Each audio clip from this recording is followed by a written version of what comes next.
Hello, I'm Esther, and today I bring you a question from Carl in Washington, D.C. How do I assert myself as a man without coming across as too forceful?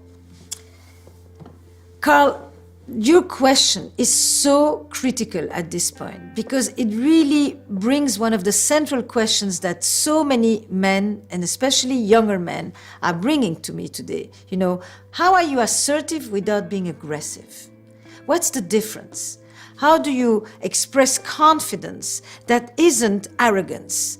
That isn't a confidence that means the repudiation of the input of others, that your confidence is built on a false sense of independence in which you know you don't need anybody to tell you what to do. And in that way kind of inhabit the oldest pressures, stereotypes, and assumptions about how you make a man, operating within a realm of hierarchy. Hierarchy means I'm on top, power means top, and my job is to make sure that nobody can come into that. Very different from what we often assume is a network of connections in women, in which it is about bringing in input. You know, a long time ago, there was a book on gender differences by Deborah Tannen. And there was a beautiful vignette in which a guy has a friend coming to town.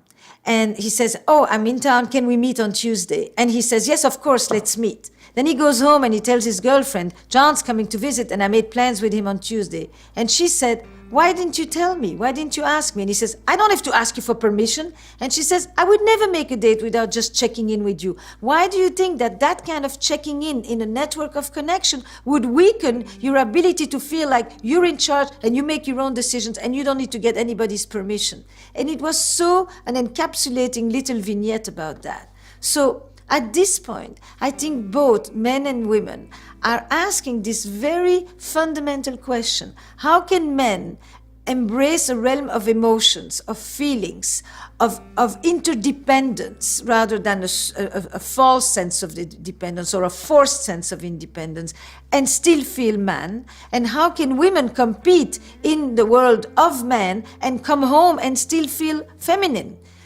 We are dealing with something that is much more androgynous at this time. And at the same time, we want to know how far can I enter into the realm that used to be the other and still maintain my own? At what point does it start to feel too threatening?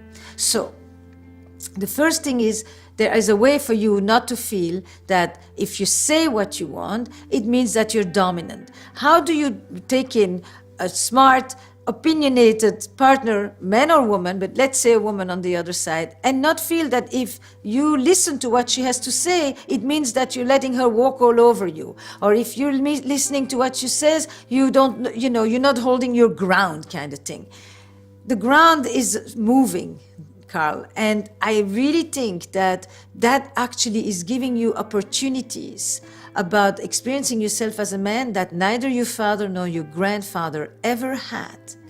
The fact that as a dad, for example, you are no longer just seen as a material provider, but you actually are seen also as an emotional provider. It is the greatest gift that's been given to men. You know, that you don't just get your value from your dough, that you get your value from your presence, and that your force is not the fact that you were gone all the time because that meant that you were working really hard, but in fact that you can be there, and that gives her the possibility to do other things as well. But all these shifting roles and the value that we assign to these roles is some of the great changes that you're part of at this point. So you're asking me, how can you be assertive? It's actually not so much how do you maintain yourself as how do you do both and. How do you hold your ground and let somebody else in? How do you take in input and not feel that that means you're weak? How do you let other people give you ideas? How do you ask for help without thinking that that lessens your sense of dominance and power and leadership and all of that stuff? I think the answer is simply not an either or. It's either forceful or dominant or weak, but that you can actually allow for a more open boundary, if you want, in terms of what you let in, and at the same time maintain that groundedness. Assertiveness is actually confidence, and aggressiveness is actually defensive. I attack in order to protect myself. Is not the same as I know what I want and I'm ready to listen to what you have to say, and let's see how we negotiate that. So, assertiveness is a dialogue. Aggressiveness is a debate. So if you want to be assertive, Carl, the first step for you is to welcome dialogue, and you will discover a power you have not known till now.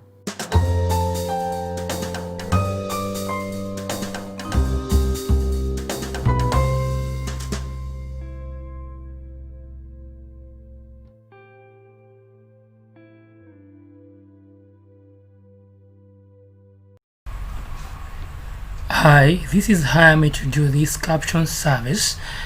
I'm going to add closed captions in your video content to get more value from your existing video content by appealing to a wider audience. Also, by adding closed captions to your videos, you'll allow more viewers to enjoy your content